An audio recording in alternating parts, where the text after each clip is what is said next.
It is inevitable that people are speaking about something and the Bhagavad Gita doesn't come up.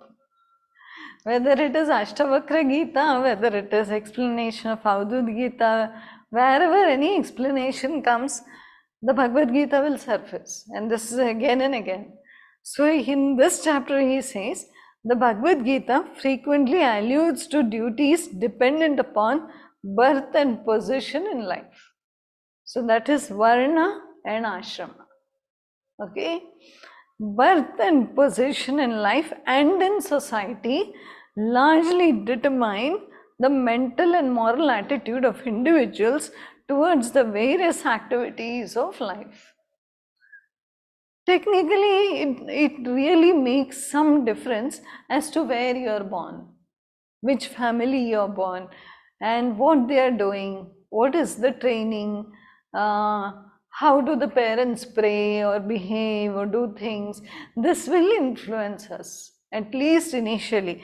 Nowadays, because of social media and everything, we have different other influences.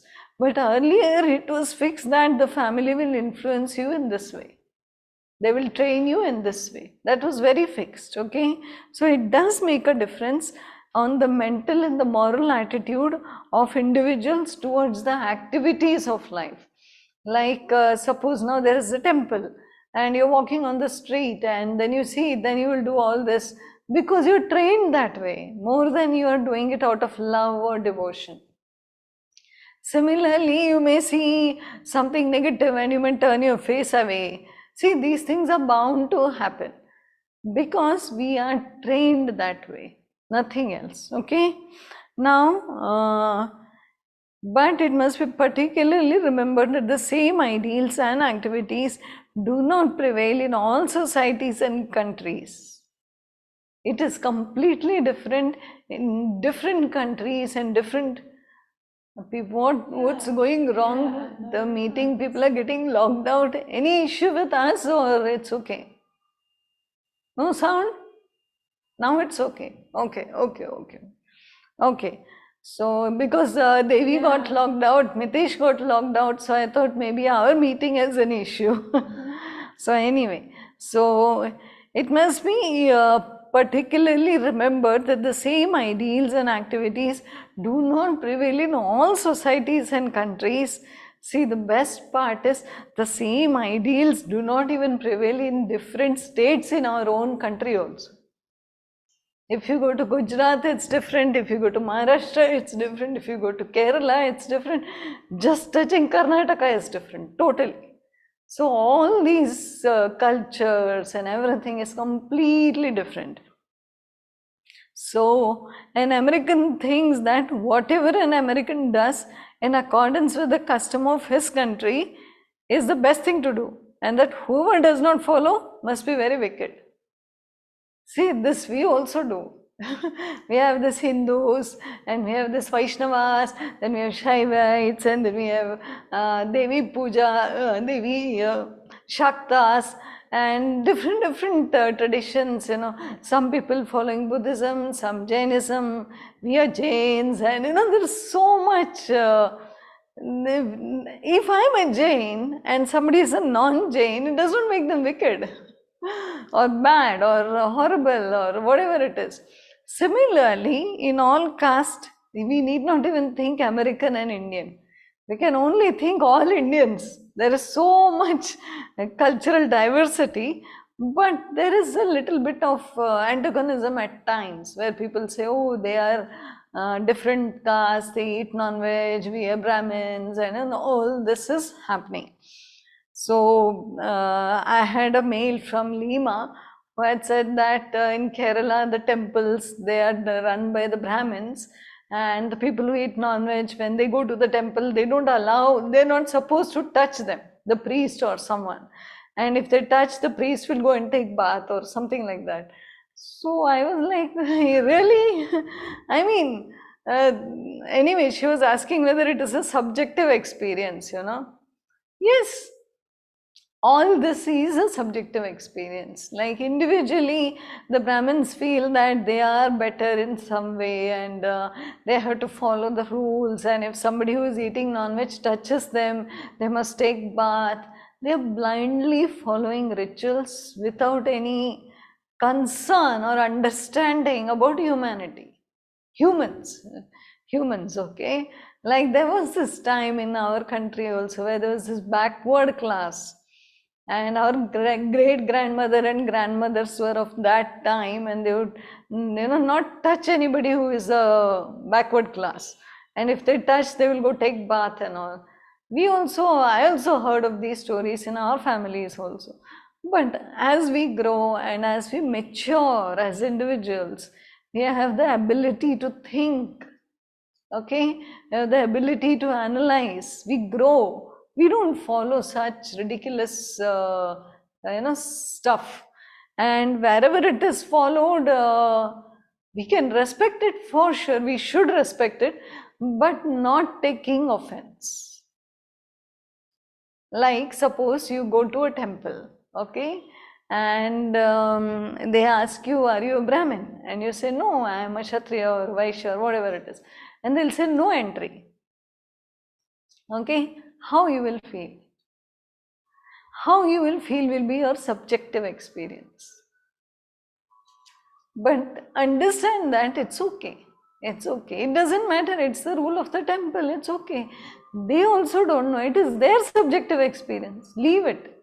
So do not feel any antagonism or any hatred, or think that, oh, they're fools or something. It will come. It will come to the mind. What foolish people, in which, किस ज़माने में रह रहे हैं, in Hindi, which world they are staying in. This is like old types, stuff. Don't say much. Don't think much.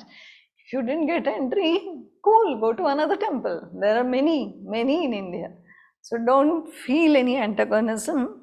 Don't create. See, subjective experience means I am creating the emotion and I am seeing it. So do I want it or not is a personal choice. If you're okay, continue. If you're not okay, don't create it. So an American thinks, whatever that we read, a Hindu thinks that his customs are the only right ones and the best in the world, and that whosoever does not obey them must be the most wicked man living. So he's just giving us different understandings. This is quite a natural mistake which all of us are apt to make. See, all of us are apt to make. Why we are apt to make? Why should we make such a compulsive mistake? Training.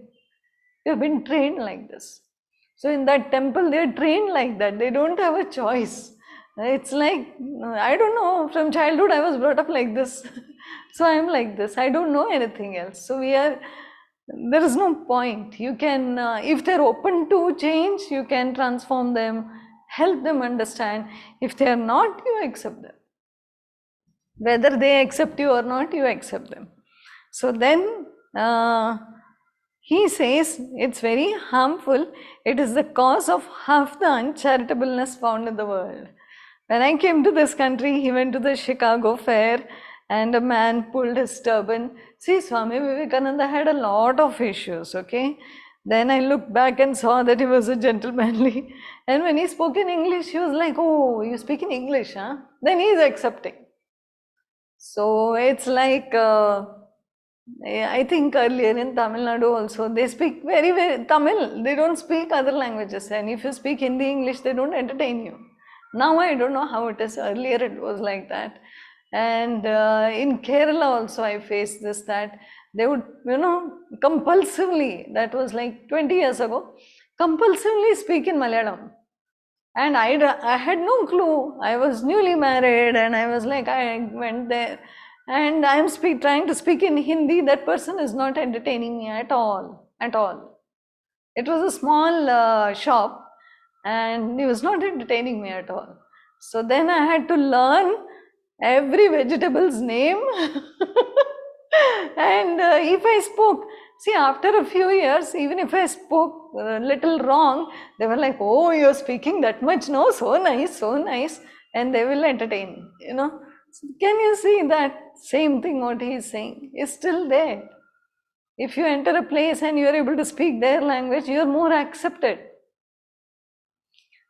So suppose you are in Bangalore and you are traveling in autos or generally, and if you speak in Kannada, they are very happy.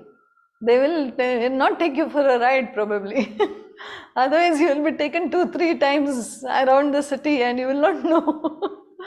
Lot of cheating, lots and lots. You will tour Bangalore for all the money you have got. They will fool you like anything. If they find out that you don't know Kannada, and if you know Kannada also they will do it. If you tell them, oh, I know this road, then they will immediately say no and stuff. So understand the barrier of language and clothes, like somebody pulled a turban and asked why you're wearing this, all this is there. So then why do you dress this way? The sympathies of these men were limited within the range of their own language and fashion of dress. Like suppose you're in a village, any Indian village, okay? Take it Kerala or Mangalore or Tamil Nadu, doesn't matter. Proper village, small village. And there you go with a crop top and a shorts. See, everybody is already smiling, especially the ladies. Cannot imagine, right? Why? If you are wearing that all the time in your house, you can't wear it there because they are going to look at you like from God knows from where this alien has come or something like that. You're not going to be accepted easily. This is our training, and we have to work on this training and try to be more open-minded and more understanding actually.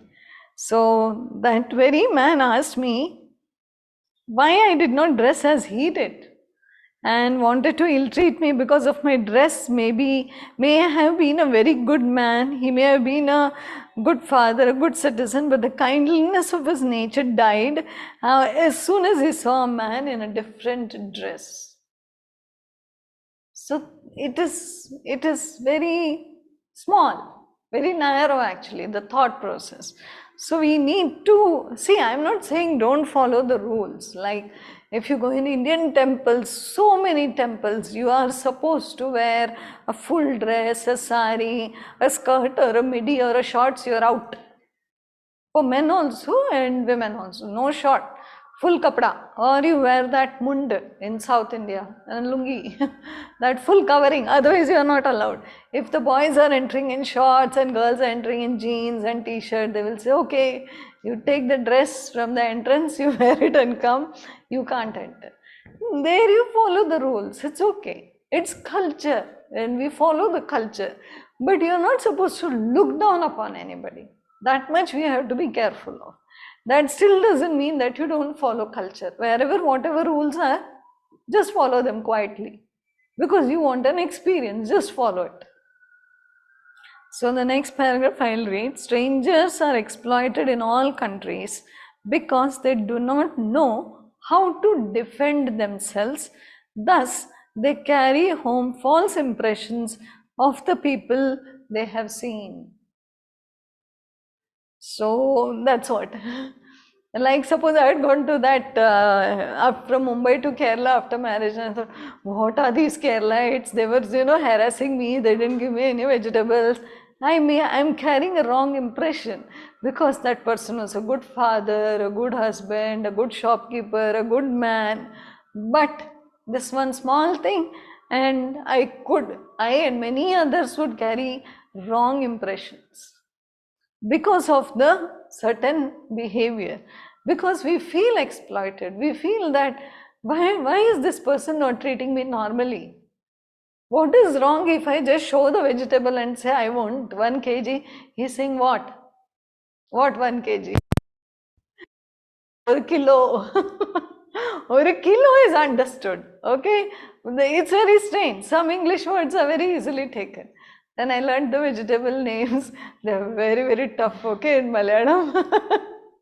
Yeah, you have to round your tongue when you say those things.